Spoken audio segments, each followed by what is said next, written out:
The Vermont legislature is continuing to work through the details of a bill that would give citizens the right to take legal action against officers who mistreat or abuse them. Today, law enforcement officials had their say on the potential changes. State House reporter Devin Bates joins us live in the newsroom with more on this. Devin? Well, Lauren, this bill would also set stricter guidelines for investigation of police misconduct and the reporting of traffic stop data. Those are just a few of the proposed changes the bill's sponsors believe will bring more accountability to police departments.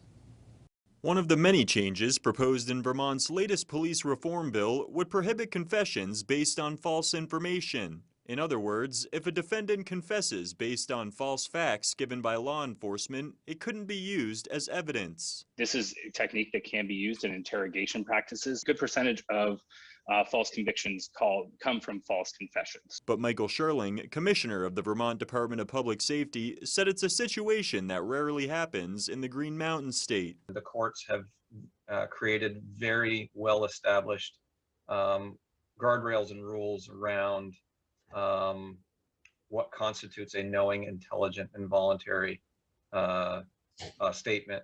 Senator Keisha Ram Hinsdale, who introduced the bill, pushed back on the notion that additional guardrails aren't necessary. What I'm hearing from the commissioner is it relies on individual judges to follow that case law, and that sort of trust us, we're working seems to be the continued refrain. Sherling said there's already a constitutional standard against self-incrimination and said adding new language to that effect would be more disruptive than helpful. We're on the same page here, but I would hesitate to create a statutory framework that would have unintended consequences going forward, because it would change boundaries and we wouldn't know that until after we went through a variety of litigation to figure out where those boundaries are. Mark Anderson is the president of the Vermont Sheriff's Association. He said there's a lot of progress that could come out of this bill, but it's critical the legislature back it up with solid funding. Public safety agencies saying we want to be measured and we want to have transparency. We want to have an open door to this conversation. We want to be partners in the conversation,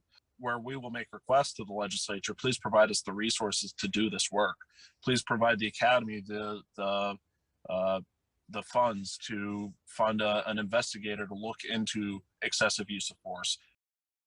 And tomorrow, the Senate Committee on Government Operations will be taking a closer look at a separate section of the bill that would give the Attorney General's office a greater responsibility in investigating patterns of complaints against a law enforcement agency. Live in the newsroom, Devin Bates, Local 44 News. And Devin,